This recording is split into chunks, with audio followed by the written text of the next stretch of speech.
What is going on YouTube? It is your boy MrBaboon back with a reaction video. This time we are reacting to New England Vampire Panic.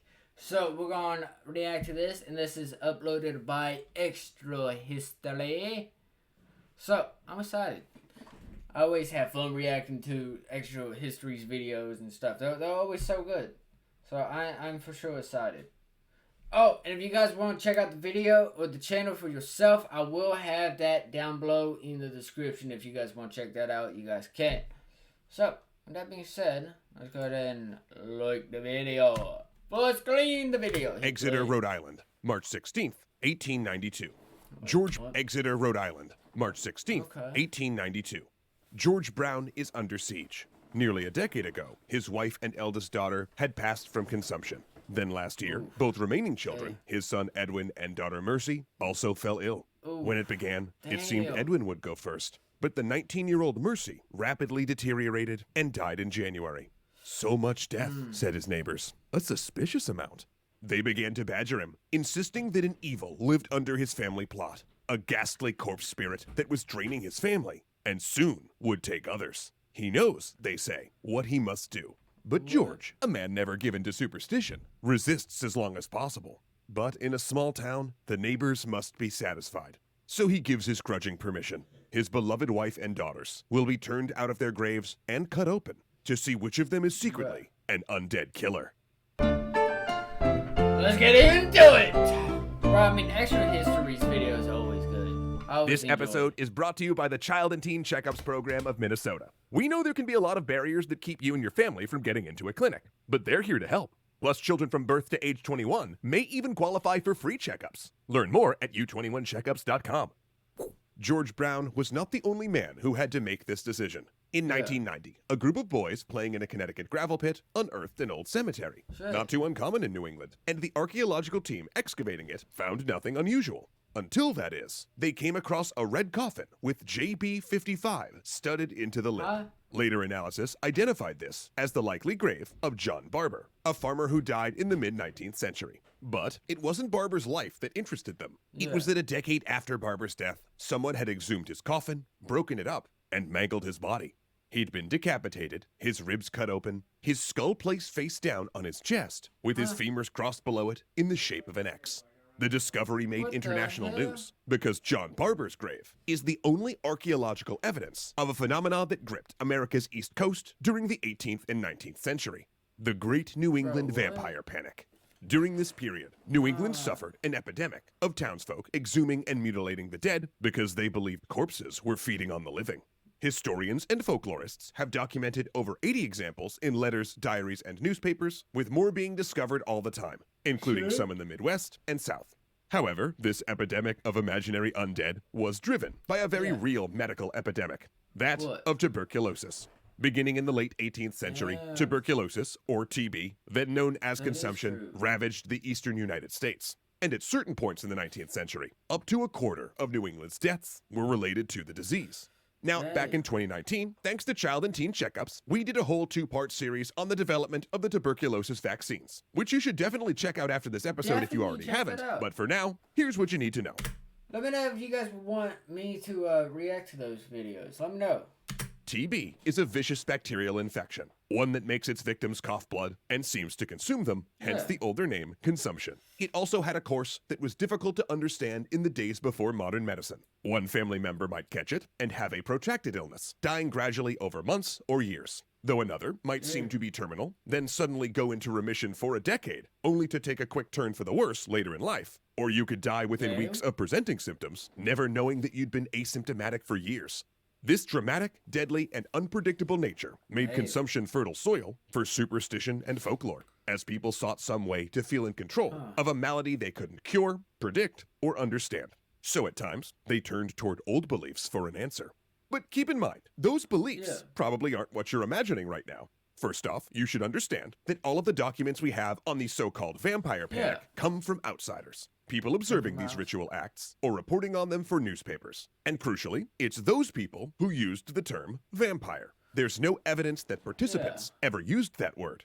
However, there were Huh. long traditions dating back to Europe that Either. I corpses did not had know magic that. properties, and that there was a mystical connection between dead Yeah. and living family members. In some places, if rigor mortis didn't set in quickly when a family member passed, it was seen as an omen that another relative would soon die. The bodies of murder victims Okay. were said to bleed in their killer's presence, and in the case of the vampire panic, a host of folkloric beliefs centered around evil spirits possessing the bodies of the dead and using them to drain relatives of life. Huh? So don't imagine a Damn. classical vampire here. Okay, No one so thought these don't- bodies okay. were rising from the grave. Instead, in this lore, it Yeah. seems an evil spirit would enter the corpse and dwell inside it, then come out at night in order to feed, or else simply use some other mystical connection between the body and a family member to siphon off blood. In some European stories, this spirit masquerades as an animal, but in others, it appears to have been invisible. This was their explanation for why consumption ripped through families while also behaving so oddly. To rid a community of such a harmful spirit took fortitude. First, they would need to find it, unearthing bodies of consumption victims until they found one that showed symptoms of spirit possession. An afflicted corpse would look plump and well fed, perhaps even have blood trickling from its mouth. The hair and fingernails might have grown, and most crucial of all, there would be liquid blood in the heart. Now today, we know that these are all natural signs of decay. Gas can make a body bloat, skin retreating makes it appear that fingernails and hair have grown, and especially in tuberculosis victims, blood on the lips is not unusual. Once villagers found the host body, they would go about sabotaging it. They might simply turn the corpse over, so the confused spirit would go down into the ground rather than up towards the living. But they also might decapitate it or bind its feet. And in parts of Eastern Europe, they'd use a wooden or iron stake to pin it to the ground. Then the villagers or family members would remove and burn the heart and liver, with the spirit's current victims then inhaling those vapors in order to heal their consumption. Now, this didn't work, of course, but given the random nature of TB, a remission might be interpreted as success. Most of the records we have of this include local clergy and doctors condemning this practice, or journalists using it to shock urban readers. And that last one was precisely what happened with the Brown family from the show's opening. See, while George Brown had refused to be present at the exhumation of his family members, a newspaper reporter was there to witness the event, and they would make it internationally famous. While the Exeter men found nothing but bones in the coffins of George's wife and eldest daughter, they did find Mercy's body. Now, I would say it's definitely interesting when you because I never actually thought about that. Cause I mean they could get the what's it called, the medicine. They could get they didn't understand it. They didn't understand, you know what I mean. So I mean, I guess it does make sense that they would come up with something like that. You know what I mean. It does make sense when you think about it, I will say. But I mean, at the same time, it's just it's a little much. But I mean, at the same time, they also didn't know that I guess they didn't know that was decomposing. So I don't know. It's very interesting, I would say. It Surprisingly well preserved with liquid blood still in the heart. Though that's not surprising, since she'd only been dead 2 months and had been stored in a cold above-ground vault. Nonetheless, they extracted her heart and liver and burned the organs on a stone. Then, forming a tonic with the ashes, they had her brother Edwin drink the concoction. It didn't save him. Now, first of all, imagine the trauma of that. Seeing neighbors mutilate your recently deceased sister, then being talked into consuming some of her ashes. It's hard to even contemplate the existential fear and desperation a community has to be under to even consider that. But perhaps what's more shocking is that this occurred in 1892. By then, not only was germ theory confirmed, but it was a full decade after Robert Koch had discovered the bacteria that causes tuberculosis. In fact, one of George Brown's conditions was that a doctor actually performed the autopsies. A doctor who pointed out that Mercy's lungs were full of tuberculosis bacteria. So, if all of that is true, why did they still go about desecrating Mercy's body?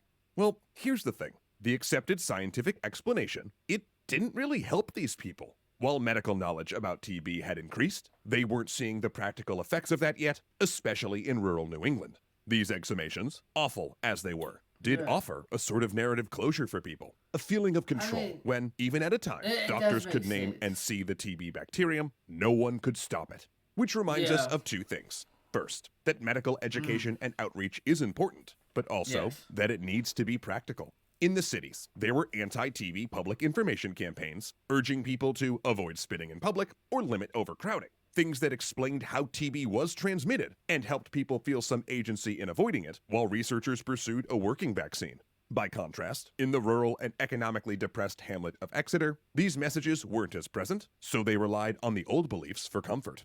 At least until 1921, when the first working tuberculosis vaccine entered public use. Few present at Mercy's exhumation would live to see that day. Except one, George Brown, who alone in his family never caught consumption and passed away in 1922, living just long enough to see the disease that had taken so much from him defeated at last.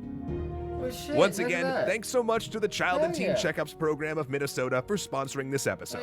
Remember, it's important for children to get annual checkups because they're a great and proactive way of identifying symptoms, addressing concerns, and setting a baseline for their happy, healthy future. Not to mention, Child and Teen... Like, definitely a good video, I will say. Very good video. Always good. Like, I mean, his videos are always good and always entertaining and just everything about you know what I mean? Like, I mean, they're just so good. If you guys haven't, check out his channel, and you guys haven't subscribed to this channel, definitely go do that. I will have the link down below in the description for the video and the channel if you guys want to check those out. That's going to do it for me. Hopefully you guys did enjoy. I'll see you guys in the next video. Positivity is key. Motivation is key. Happiness is key. You guys stay safe. Watch out for each other. I'll see you guys in the next video.